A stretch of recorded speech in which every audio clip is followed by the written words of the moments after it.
In a client server model, web server acts as the front end wherein your users will be interacting and sending requests to web server, and in the backend web server interacts with a database server to get multiple informations.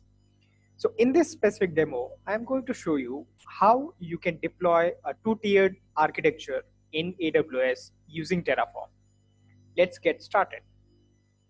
First, let's have a look at the architecture that we are going to build. To start with, we are going to create a VPC. This VPC I'm going to break down in two segments, the app subnet as well as my DB subnet. Inside the app subnet, I'm going to host my app servers, and inside the DB subnet, I'm going to host my web database servers. Then I'm going to create an internet gateway, which will be mapped with my VPC. So inside my app subnet, I have launched my web server 1.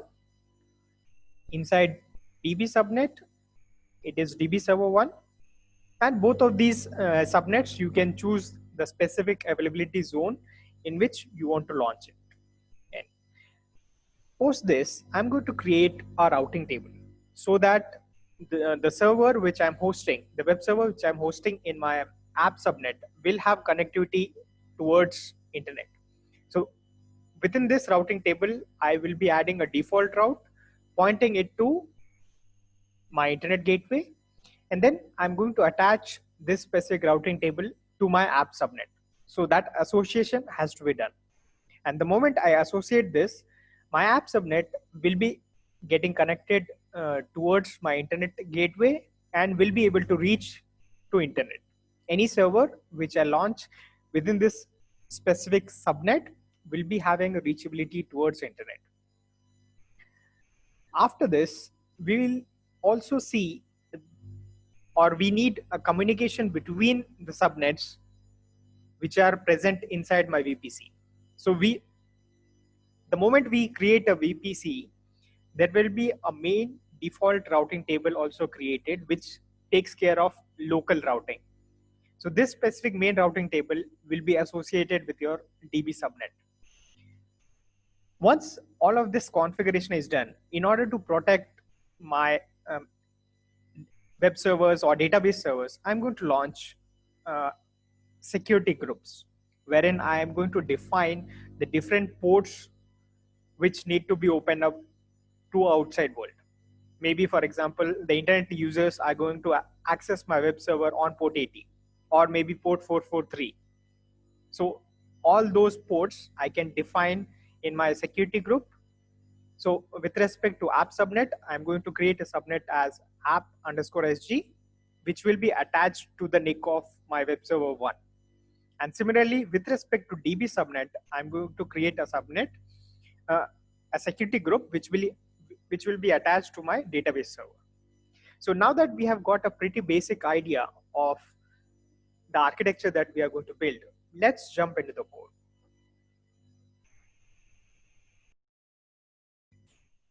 To start with, first we are going to define our provider where I want to build my infrastructure, and then in here define the region.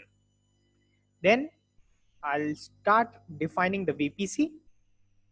Inside VPC, this will be my CIDR block. I have given it a name as my VPC.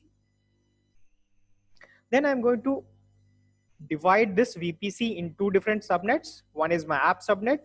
So app subnet, I have given it a name as my app subnet, which is local to the Terraform, and within AWS infrastructure, this will be the name that will be provided to my app subnet. This app subnet will be provided with a specific CIDR block. And now since this subnet is part of your VPC, the way that I'm going to call my VPC is the specific type, the name, and then the ID. And it is important that with respect to this subnet, I want whatever systems that are launched need to have a public IP address. So I'll make sure that map public IP on launch setting is set to true, and this specific subnet, I want to launch it in this availability zone. Then after this, I'm going to create my DB subnet. The format is going to be same, but in this specific case, my database servers should not be exposed to external users. So I do not want to launch this in public subnet. Public subnets are the subnets which will have a reachability towards the internet.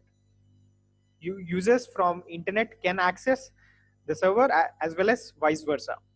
So in my case, the DB server should not have access, should not be accessible by any users setting in the internet. So I would like to make sure that the system which I'm launching in my DB subnet is not getting assigned any specific IP address. So I'll make this as false. Then after defining this, I'm going to create a route table. The route table name is my route table, and this route table has to be associated with your VPC. And after creating this table, I'm going to associate my app subnet because my web server needs access to internet. So I need to make sure that this specific route table where I'm going to add the route pointing to my internet gateway has to be mapped. So I'm going to map my app subnet with respect to my routing table, and we do that using this specific resource type. Then I'm going to launch an internet gateway.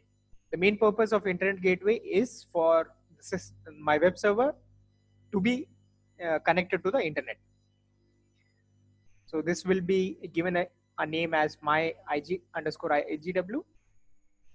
Then I'm going to add a route. Once my internet gateway is defined, the app subnet has to have a route pointing to the internet gateway, so that the system within your app subnet will have reachability towards internet, and also users from outside will be able to access my web server. Now, in order to define the security, then I'm going to create a security group. This will be the name, and this security group will be mapped with my VPC. And in here, I'm going to define the ports. So ingress decides the direction. So traffic coming from outside and going inside the AWS network.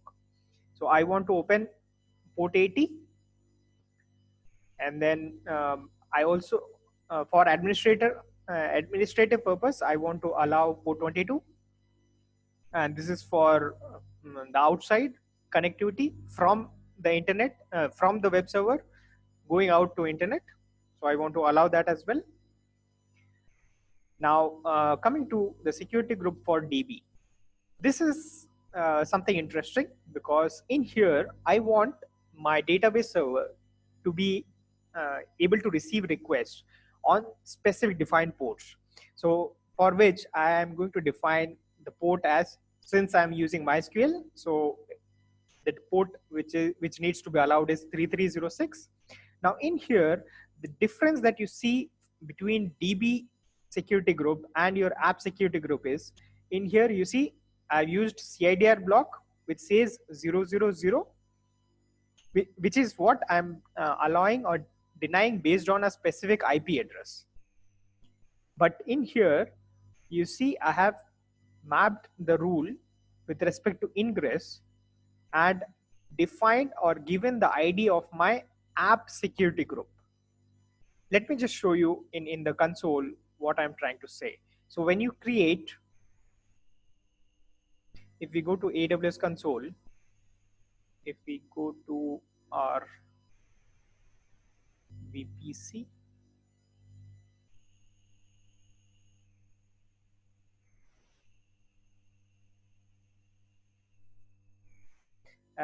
within this, when I go to select the security group option, if I click on create, once I'm trying to create this option, in here you will see in the source option, you can add either the IP address, or you can also define the security group, which means when I am attaching in my DB database server, when I'm attaching a security group, wherein the security group which is selected is my app security group, that would represent that all systems where that specific security group, my app security group is associated, all those systems will be able to connect to my DB server. So that's why in here I have selected the security group as my app security group as my source. So this is an important aspect that we need to look at. And then I am also allowing the port 22 in order to access this specific system. And for whom?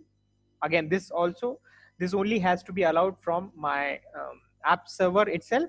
So in actual deployment, you will be doing defining a specific jump server or a bastion host dedicated system which can be used to access systems which you are launching in your private subnets.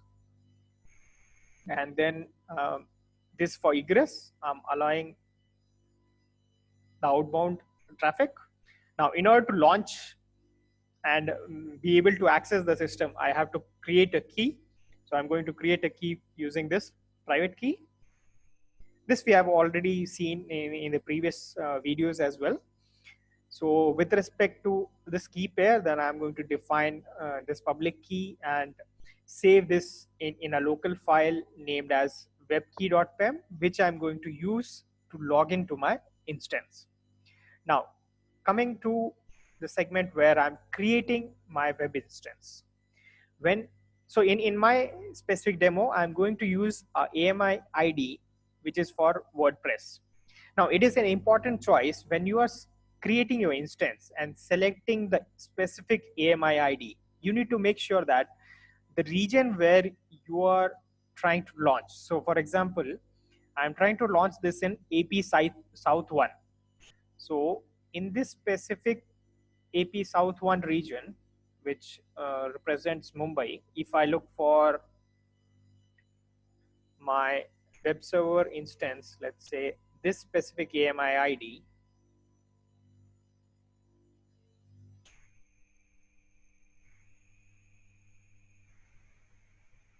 let's go to EC2.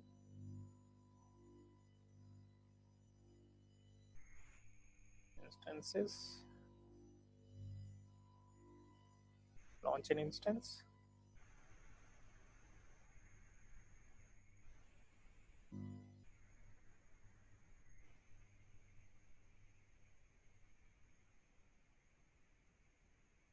We can see here this specific AMI ID is present in my community AMIs, which is WordPress.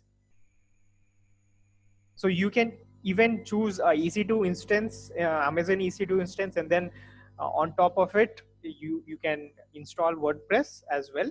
But now this specific AMI ID, which I've selected in my Mumbai region, if I go to, let's say, Singapore or any other region, you might not find the same specific AMI ID. And in turn, when you try to run the command, you will see there are no results found matching this specific AMI ID. No, nothing is being found. And when you try to launch this in Singapore region, which is AP Southeast 1, you will get an error. So choosing an AMI ID is very important for this specific deployment. Now let's come back to our code. I'm giving it a name as web server 1, then assigning it a security group ID, my app security group, and same goes with DB as well.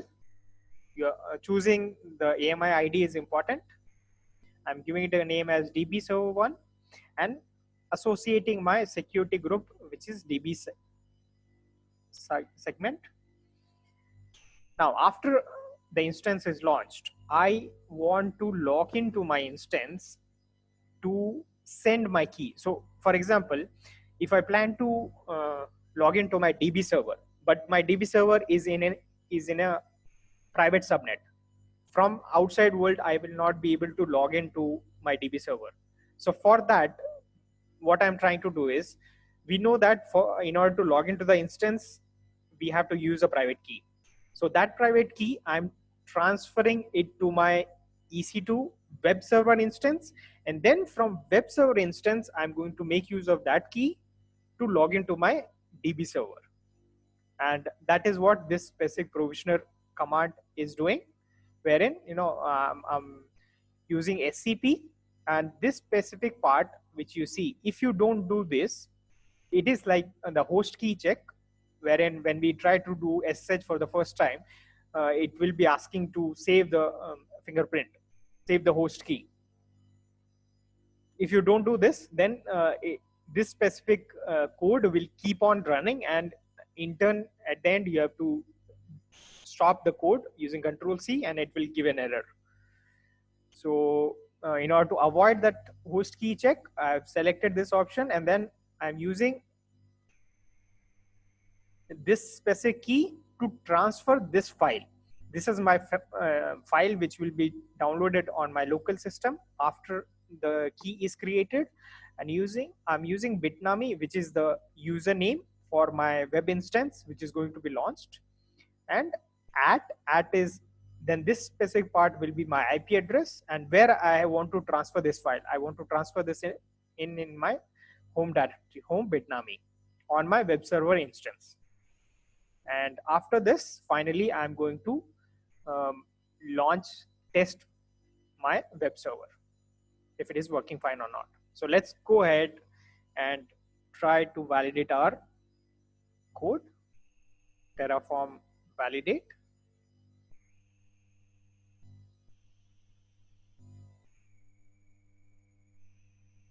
So my configuration is correct.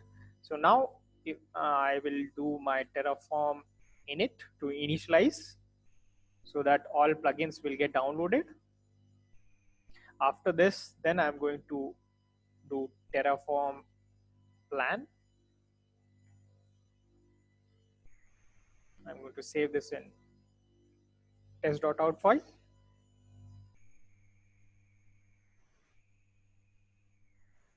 And the moment you try to do this plan, you will see Terraform TF state file gets created, which will have all the information about the various segments that are going to be launched. So it is showing you that 16 specific components are going to be added. So now let us apply this. Terraform apply test.out.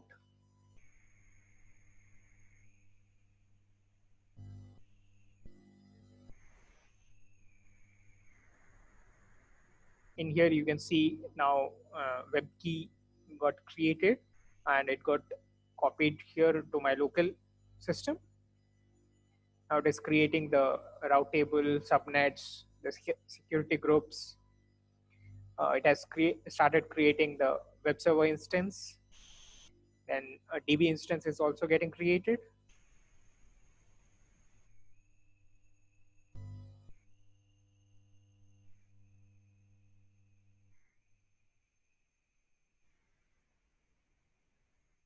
And once this is created, you will see a local exec command. So this has copied the instance, and now this is my web server which has been launched. So now let us say if I have to log into this specific instance. Let's see first if my instance is launched yet or not. Let's go to our Mumbai region.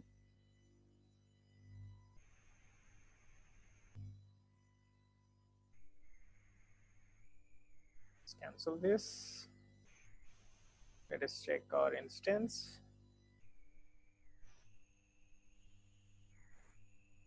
In here we can see my web server as well as my DB server is launching. The status is initializing. Let's give it a while. And in here, if you select this specific option, you will see this specific web server has been assigned a public IP address. But if I select my DB server, there is no public IP address here assigned. It got assigned only a private IP address, which is from my local subnet that I created.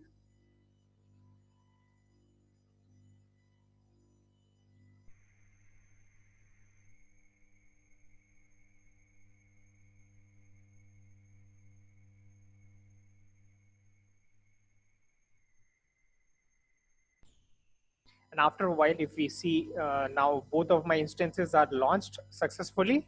And now let's try accessing my web server.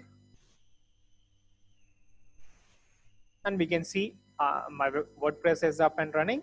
I can even log into the system using /admin. So you will get the credentials of this specific instance from, if you select the instance state, instance settings, and if you go with get system logs, in here it will show you the username and the password.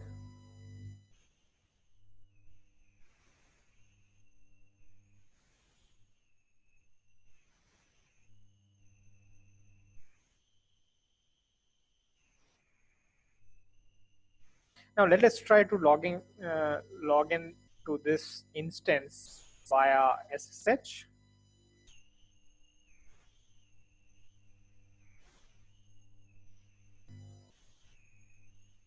I know this is my IP address.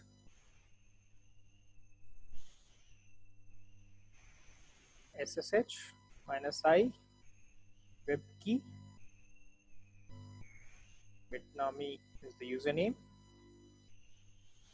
Now in here you can see this instance is successfully launched, and I was also able to access the web page. And the internal IP address of this specific system is my 10.0.1.174. Now from here, if I do ls here, I can see I have the same key here, which I can make use of to log into my web server, my DB server instance. So for example, from here, let us first have a look at what is the private IP of my DB server. So the IP address is 10.0.2.174. Let us. So first you have to make sure that the key is not wide open, the security setting. So I'm going to change the mode for my key. Let me change it.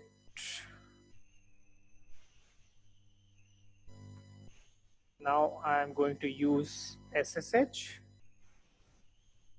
my web key, and then I'm going to give the private IP address of my DB server.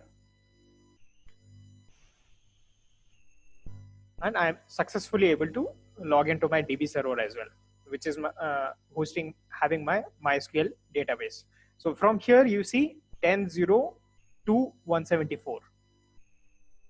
This is IP address of my DB server.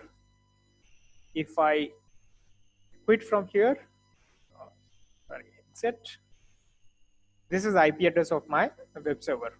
So as per my security group, if I try to ping, let's say 10.0.2.174, I have not allowed ping, so that's why I'm not able to ping. But I have allowed 22 in my security group, and so I'm able to do SSH from my web server instance to my DB server. Let me just show you. Let's say, for example, in here, if we go to our security groups,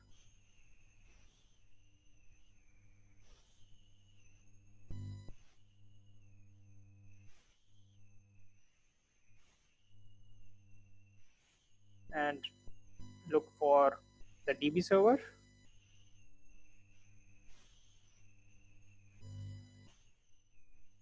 In here, if we see the inbound rules says 422 and only 3306 are allowed. So in here, if I click on edit rules and add a rule for ICMP,